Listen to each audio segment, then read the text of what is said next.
As we sat in our barracks next door to the temple in Jerusalem, we heard reports coming in about the event that later became known as Palm Sunday. Jesus, a Galilean rabbi, had entered the city to celebrate Passover with the rest of those Jews, and it had caused quite a stir. All the soldiers were made aware of the situation because it was our job to quell uprisings and riots in the area, to establish Roman rule and Roman order. Some explanation of the circumstances surrounding the teacher were circulated amongst the men, and this Jesus was an increasingly popular figure amongst the country folks. He had a small, immediate following, close associates, but also a large number of Jews that believed he was some kind of miracle worker, a healer even. The real issue was that, according to reports, he had the kind of following that could easily turn into a new Jewish uprising against Rome. His entry into Jerusalem filled some kind of Jewish prophecy, riding into the city on a donkey of all things.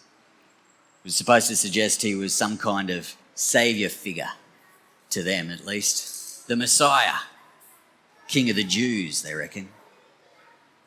But this didn't concern the captain much, for in order for an uprising of any real magnitude to occur, the priesthood would have to be involved. And the priesthood, well, they hated him. There was something going on there. We just weren't sure what. And sure enough, not too many days went past before reports of this Jesus came through the barracks yet again, and apparently he'd been arrested. Seems as though the priests had worked over some kind of magic with the governor too, because this Jesus, well, he was earmarked for crucifixion. That was one sure way to get rid of someone you didn't like. Strange thing was that there was no record of his actual crime. From everything that we'd heard, he was a fairly model citizen, a wise teacher, a helper of the poor and the sick.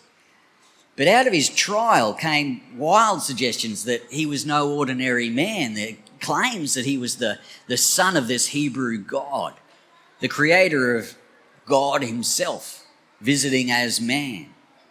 Now, I've heard a lot of crazy stuff in my life, but I knew there was something going on. I just wasn't sure what. The crucifixion started out as normal. There were 3 that day, but that one, that Jesus, he seemed to just go with it. He accepted the inevitable, and when we secured him to the crossbar, he began praying for us, forgiving us for killing him. I'd never heard anyone do that before. But it wasn't until we hoisted him up that it became clear to me that there was definitely something going on here. I just wasn't sure what. It was the darkness at midday that we noticed first. The sun, it was completely blocked out. Some folks, they blamed an eclipse, but this lasted for hours. And anyway, a solar eclipse only happens during a new moon. Others suggested that it was like a dust storm, which I guess made sense, but it wasn't the cause of the darkness that gave me goosebumps. It was the timing.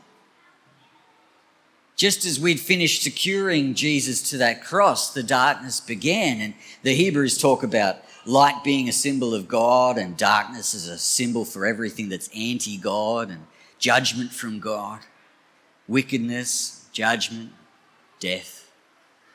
And at that moment, I got the distinct impression that this darkness, even if it had a natural cause, it had a supernatural intent. I found out later that this darkness was described in a whole bunch of those prophecies that the Jews had been hanging on to, foretold hundreds of years before. To me, that darkness, it felt like God's judgment. as if all the sins of mankind were being exposed, viewed by the God of the heavens and banished accordingly. It's as if this Jesus had taken all of the wickedness of the world upon himself as we hoisted him up on that tree. Now that I think about it, it was a lot like those sacrifices that the Jews make in their temple.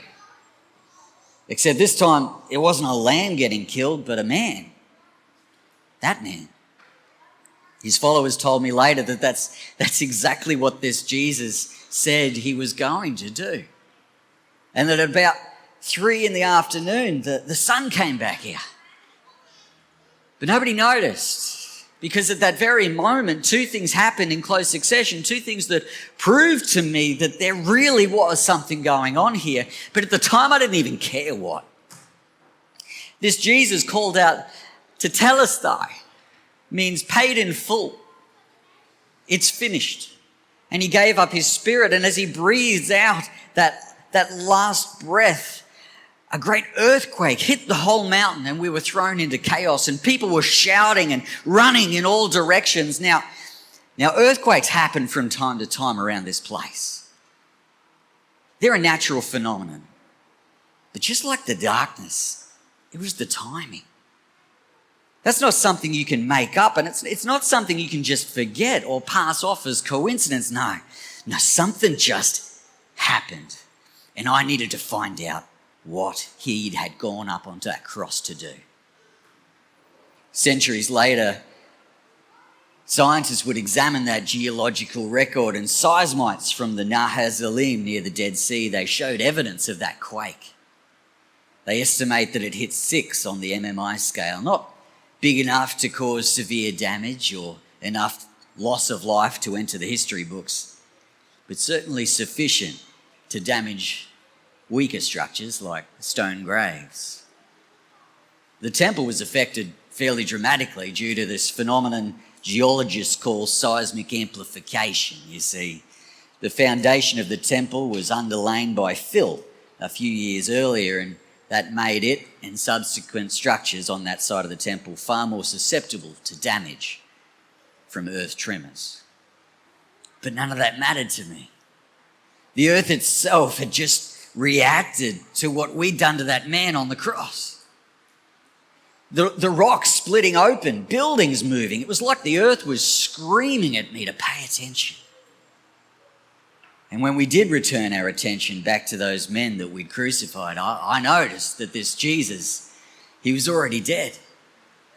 Much quicker than you'd normally expect from a crucifixion. What just happened? Nobody dies like that. It was almost as though he'd come up here intentionally to do something, and once it was done, once it was finished, he died. But death wasn't the end of the matter. No, there was now no doubt. Things were not the same as they were. We'd entered a new chapter, and 3 days later, reports came in that the graves had been splitting open during the earthquake. And that was just the beginning, because out of those graves, dead people were coming back to life. I'm not talking ghosts here. Real flesh and blood people started showing up, and news got around. The supernatural raising of people from the dead, revealing themselves to people all over Jerusalem. It was as though that earthquake was just setting the scene for what was already going to happen. As though the earth itself knew what was coming and was shaking in anticipation. But this wasn't some coincidence, some mystery of a fevered mind occurring at the end of a crazy week. No, this was linked to that Jesus, that man that we crucified. In fact, reports started coming in that he was the very first who'd come back to life. And he was revealing himself all over the place to people. What just happened? It's as though death no longer is the end. The dead can have new life. That the doors of Hades itself can be opened. this man holds the keys. Who is this man? And what is he doing on that cross? Surely he was the Son of God.